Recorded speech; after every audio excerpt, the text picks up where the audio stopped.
ಇನ್ನು ಈ ಬುರುಡೆ ಗಲಾಟೆಯ ಜೊತೆಗೆ ಇನ್ನೊಂದು ಬುರುಡೆ ಸಂಗತಿ ಕೂಡ ನಡುವೆ ಬಂದಿತ್ತು. ಅಂದರೆ ಈ ವಾಸಂತಿಯ ಕಥೆ ಇದೆಯಲ್ಲ, ಅದು ಅನನ್ಯ ಭಟ್ ನಾಪತ್ತೆ ಪ್ರಕರಣ ಇದೆಯಲ್ಲ, ಅದು ಅದೇ ಬುರುಡೆ ಅನ್ನುವಂಥ ಮಾತುಗಳು ಕೇಳಿಬಂದಿತ್ತು.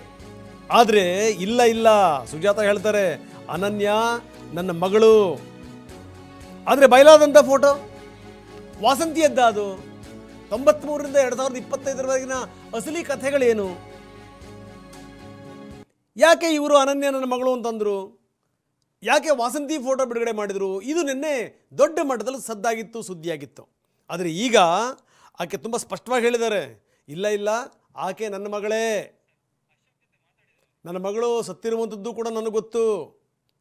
ನಾನೆಲ್ಲರಿಗೂ ಉತ್ತರ ಕೊಡೋಕ್ಕೆ ಹೋಗಲ್ಲ. ಕೆಲವೊಂದು ಸಾಕ್ಷಿಗಳನ್ನು ನಾಶ ಮಾಡಲಾಗಿದೆ, ದಾಖಲೆಗಳನ್ನು. ಆದರೆ ಆಕೆಯ ಬರ್ತ್ ಸರ್ಟಿಫಿಕೇಟನ್ನು ನಾನು ಇಟ್ಕೊಂಡಿದ್ದೀನಿ, ನನ್ನ ಹತ್ರ ಇದೆ ಅಂತಾರೆ ಸುಜಾತ. ಬನ್ನಿ, ನಮ್ಮ ಪ್ರತಿನಿಧಿ ಜೊತೆಗೆ ಸುಜಾತ ಮಾತಾಡಿದ್ದಾರೆ. ಏನು ಹೇಳ್ತಾರೆ ನೋಡೋಣ. ಇಲ್ಲ ಮೇಡಮ್, ಈಗೊಂದು ಅದೇ ಆರೋಪ ಬಂದಿರೋದು. ನಾವು ಸರ್ ಎಲ್ಲರೂ ಒಂದೊಂದು ಇದನ್ನ ಮಾಡ್ತಾರೆ, ತೇಜೋವಧೆ ಮಾಡ್ತಾರೆ. ನಾನ್ ಕೇಳಿರೋದು ನನ್ನ ಮಗಳ ಅಸ್ಥಿಯನ್ನ ಸಿಕ್ಕಿದ್ರೆ ಕೊಡಿ ಅಂತ ಕೇಳಿರೋದು. ಹೌದು, ಅದ್ರ ಮೇಲೆ ನಾನು ಯಾರನ್ನು ಬೆಟ್ ಮಾಡಿ ತೋರಿಸಿಲ್ಲ ಅಲ್ವಾ? ಈಗ ಅವ್ರು ಏನ್ ಹೇಳಿದ್ರು ಅದು ಅದರಲ್ಲಿ ಸತ್ಯ, ಆದ್ರೆ ಫೋಟೋದಲ್ಲಿ ಮಾತ್ರ ಸುಳ್ಳು. ಅವರಲ್ಲ, ವಸಂತ ಅಲ್ಲ, ಅದು ಅನನ್ಯ ಅವರದ್ದೇ ಫೋಟೋ. ಹೌದು, ಓಕೆ, ಅದು ಗ್ಯಾರಂಟಿ. ಅದು ಇದ್ದಿದ್ದು ಒಂದು ನಿಮಿಷ ಅಶೋಕ್ ಅವರೇ, ಅದು ಒಂದು ಸಣ್ಣ ಫೋಟೋ, ಅದು ನನ್ನ ಮಗಳ ಫೋಟೋ. ಈಗ ನಿಮ್ಮ ತರ, ಈಗ ನಿಮ್ಮ ಫೇಸ್ ತರ ಒಂದ್ 7 ಜನ ಅಥವಾ 10 ಜನ ಇರ್ತಾರಾ ಇಲ್ವಾ ಹೇಳಿ? ಹಂಗೆ ಇದು ಕೂಡ ಹಂಗೆ ಅಂತ ತಾವು ಹೇಳ್ತಿದ್ದೀವಿ. ಹೌದು. ಸೊ ಇದು ಎಮ್ಮ ಹೇಳುವಂಥ ಸಂಗತಿ. ನಿಮ್ಮ ಥರ 7 ಜನ 10 ಜನ ಇರ್ತಾರೆ ಅಲ್ವೋ, ಇದೇ ರೀತಿ 93ರಲ್ಲಿ ತಂದೆ ತಾಯಿ ಜೊತೆ ಗಲಾಟೆ ಮಾಡಿ ಮನೆ ಬಿಟ್ಟಿದ್ರು. ನೋಡಿ ಅದರ ವಿವರಗಳು. 99ರ ತನಕ ಚಿಕ್ಕಮಗಳೂರು ಶಿವಮೊಗ್ಗ ಭಾಗದಲ್ಲಿದ್ದರು ಸುಜಾತ. ಒಂದು ಸಂಘಟನೆಯ ಜೊತೆಗೆ ಸುಜಾತ ಭಟ್ ನಿರಂತರವಾದಂಥ ಸಂಪರ್ಕದಲ್ಲಿದ್ದರು. 99ರಲ್ಲಿ ರಿಪ್ಪನ್ಪೇಟೆಗೆ ಬಂದರು, ಪ್ರಭಾಕರ್ ಅನ್ನುವಂಥವ್ರ ಜೊತೆಗಿದ್ರು, ಸಹಜೀವನ ನಡೆಸ್ತಾ ಇದ್ರು. ಅದಾದ ನಂತರ ಬೆಂಗಳೂರಿಗೆ ಬಂದರು. SIT ಮೂಲಗಳು ಎಲ್ಲ ವಿವರಗಳನ್ನು ಕೊಡ್ತಾ ಇವೆ. 93ರಲ್ಲಿ ತಂದೆ ತಾಯಿ ಜೊತೆ ಗಲಾಟೆ, ಅಲ್ಲಿಂದ ಮನೆ ಬಿಟ್ಟು ಬಂದಿದ್ದು, ಅಲ್ಲಿಂದ ಮದುವೆ ಆಗಿದ್ದು, ಅದಾದಮೇಲೆ ಇನ್ನೊಂದು ಕಡೆ ಬಂದಿದ್ದು, ರಿಪ್ಪನ್ಪೇಟೆಗೆ ಬಂದಿದ್ದು, ರಿಪ್ಪನ್ಪೇಟೆಯಲ್ಲಿ ಮತ್ತೊಬ್ಬರ ಜೊತೆಗೆ ಸಹಜೀವನ ಮಾಡಿದ್ದು. ಇದೆಲ್ಲದೂ ಕೂಡ ಇವರ ಹತ್ತಿರದ ಬಂಧುಗಳು, ಇವರ ಅಣ್ಣ ತಮ್ಮಂದಿರುಗಳು ಕೂಡ ಹೇಳಿದರು, ಇಲ್ಲ ಆಕೆಗೆ ಮಕ್ಕಳಾಗಿರಲಿಲ್ಲ ಅಂತ. ಈಕೆನೂ ಕೂಡ ಹಿಂದೆ ಯಾರಿಗೋ ಇಂಟರ್ವ್ಯೂ ಕೊಟ್ಟಿದ್ರು ಅಂತ. ನೋಡಿ, ನಾಯಿಗಳನ್ನೇ ಪ್ರೀತಿಯಿಂದ ನೋಡ್ತೀವಿ, ನಾಯಿಗಳೇ ನನ್ನ ಮಕ್ಕಳು ಅಂತ ಹೇಳಿದ್ದು ಒಂದು ಕಡೆಗೆ. ಇನ್ನೊಂದು ಕಡೆಗೆ ಈ ಕೋವಿಡ್ ಬಂದಂಥ ಸಂದರ್ಭದಲ್ಲಿ ಮಕ್ಕಳುಗಳನ್ನು ನಾನು ದತ್ತು ತಗೊಳ್ತೀನಿ, ನನ್ನ ಮಕ್ಕಳಿಲ್ಲ ಅಂತ ಹೇಳಿದ್ದು. ಈ ರೀತಿ ಅನಾರೋಗ್ಯದಿಂದ ರಂಗಪ್ರಸಾದ್ ಪತ್ನಿ ಕೊನೆ ಉಸಿರೆಳೆದಿದ್ರು. ಈ ವೇಳೆ ರಂಗಪ್ರಸಾದ್ಗೆ ಹತ್ತಿರವಾಗಿ ಮಗನನ್ನು ದೂರ ಮಾಡ್ತಾ ಶ್ರೀವತ್ಸ ಸೊಸೆ ವಾಸಂತಿ, ಇದ್ರ ಬಗ್ಗೆ ಎಲ್ಲ ಕಥೆಗಳನ್ನು ಆಕೆ ಹೇಳಿದ್ದಾರೆ. ವಿರಾಜಪೇಟೆಯ ಪೊನ್ನಪ್ಪ ಅನ್ನುವಂಥವ್ರ ಮಗಳು ಈ ವಾಸಂತಿ ಅಂತ. ಗೊತ್ತಿಲ್ಲ, ಕೆಲವೊಂದಿಷ್ಟು ಗೊಂದಲಗಳಿವೆ ಇಲ್ಲಿ. ಪತಿ ಸಾವಿನ ಬಳಿಕ ವಾಸಂತಿ ತನ್ನ ತಂದೆ ಮನೆಗೆ ಹೋಗ್ತಾರೆ. ಅವರು BL ಉದ್ಯೋಗಿ. ರಂಗಪ್ರಸಾದ್ ಪರಿಚಯ ಆಗುತ್ತೆ. ರಂಗಪ್ರಸಾದ್ ಪತ್ನಿ ಸತ್ತಿರ್ತಾರಷ್ಟೊತ್ತಿಗೆ ಅನಾರೋಗ್ಯದಿಂದಾಗಿ. ಸೊ ಇವೆಲ್ಲ ಕಥೆಗಳು ಜೊತೆಗೆ ಇವ್ರು ಹೇಳಿದಂಥ ಮಾತಿದೆಯಲ್ಲ ಸುಜಾತ ಅವರು, ನಮ್ಮ ರಿಪೋರ್ಟರ್ಗೆ ಹೇಳ್ತಾ ಇದ್ದರು, ನಿಮ್ಮ ಥರ ಒಂದು 7 ಜನ 10 ಜನ ಇರ್ತಾರಲ್ವ ಜಗತ್ತಲ್ಲಿ, ಅದೇ ರೀತಿ ಈ ಫೋಟೋನೂ ಕೂಡ ಅನ್ನುವಂಥ ಮಾತು. ಇದೆಲ್ಲದರ ಬಗ್ಗೆ ಆಳವಾಗಿ ಒಂದಷ್ಟು ತನಿಖೆ ಆಗಬೇಕು, ಆಳವಾಗಿ. ಬನ್ನಿ, ಕಿರಣ್ ನಮ್ಮ ಜೊತೆಗೆ ಈಗ ಸಂಪರ್ಕದಲ್ಲಿದ್ದಾರೆ. ಕಿರಣ್, ನೋಡ್ತಾ ಇದ್ದೀವಿ ನಿನ್ನೆಯ ಕಥೆಯನ್ನು. ಏನು ಅಂತಂದರೆ ಸುಜಾತ ಹೇಳ್ತಿರುವಂಥ ಮಾತು, ಅನನ್ಯ ಭಟ್ ನನ್ನ ಮಗಳೇ ಅನ್ನುವಂಥ ಮಾತನ್ನು ಸುಜಾತ ಭಟ್ ಹೇಳ್ತಾ ಇದ್ದಾರೆ. ಜೊತೆಗೆ ಏನು ಅಂತಂದರೆ ಇಲ್ಲ ಈ ಬಯಲಾದಂಥ ಫೋಟೋ ವಾಸಂತಿದು ಅನ್ನುವಂಥ ಮಾತುಗಳು ಕೇಳಿಬಂದಿತ್ತು. ಆದರೆ ಇಲ್ಲ, ಈ ಫೋಟೋ ನನ್ನ ಮಗಳದ್ದೇನೆ, ಅನನ್ಯ ಭಟ್ದೇನೆ. ನಮ್ಮ ರಿಪೋರ್ಟ್ರಿಗೆ ಅವರು ಹೇಳ್ತಾರೆ, ಈ ಜಗತ್ತಲ್ಲಿ 7ರಿಂದ 10 ಜನ ಒಂದೇ ಥರದಲ್ಲಿರಲ್ವಾ, ಹಾಗೆ ಇದು ಕೂಡ ಅಂತ. ಯಾವ್ದು ಸತ್ಯ ಯಾವ್ದು ಸುಳ್ಳು, ಇವ್ರು ಹೇಳಿದಂಥ ಈ ಕಥೆ ಜೊತೆಗೆ ಈ ಸುದೀರ್ಘವಾದಂಥ ವಿವರಗಳಲ್ಲಿ ಕೆಲವೊಂದಿಷ್ಟು ಗೊಂದಲಗಳು ಕೂಡ ಇವೆ. ಕಿರಣ್, ಏನಂತೀರಿ?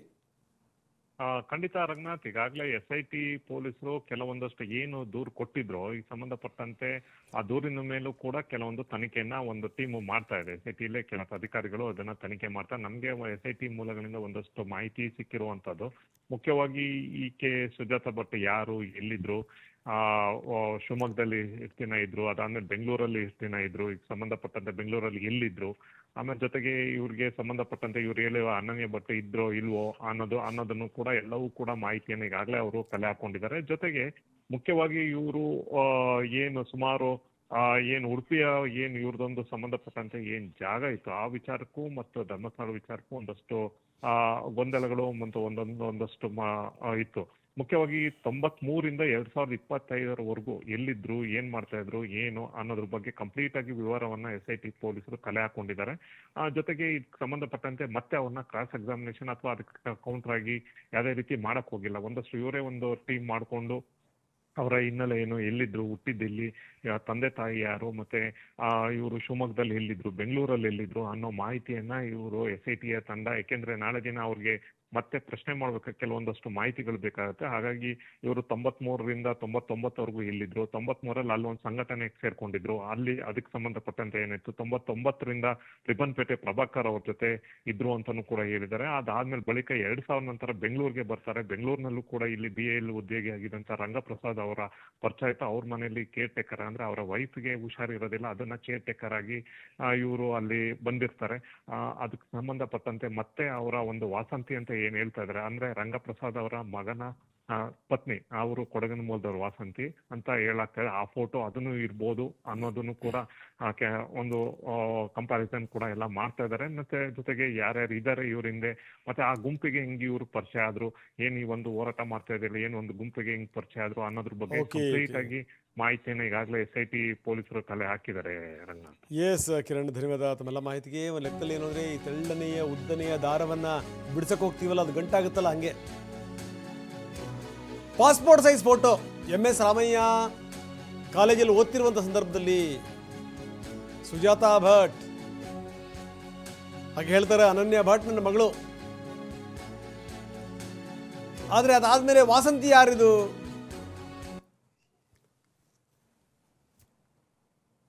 ಹತ್ತಾರು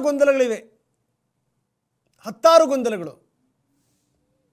ಆಕೆ ಹಿಸ್ಟ್ರಿನೂ ಕೂಡ ನಾವು ಸ್ಕ್ರೀನ್ ಎಡಭಾಗದಲ್ಲಿ ನಾವು ತೋರಿಸ್ತಾ ಇದ್ದೀವಿ. 93ರಿಂದ 2025ರವರೆಗೆ ನಾಪತ್ತೆ ಕೇಸ್ನ ಅಸಲಿ ಕಥೆ ಏನು ಅಂತ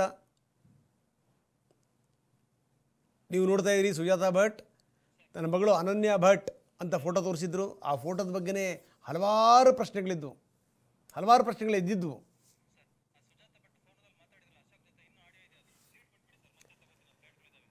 ಬನ್ನಿ, ನಮ್ಮ ಪ್ರತಿನಿಧಿ ಅಶೋಕ್ ಜೊತೆಗೆ ಮಾತಾಡಿದ್ರು. ಮತ್ತೊಂದು ಸರಿ ಅದನ್ನು ನಿಮಗೆ ತೋರಿಸ್ತೀವಿ.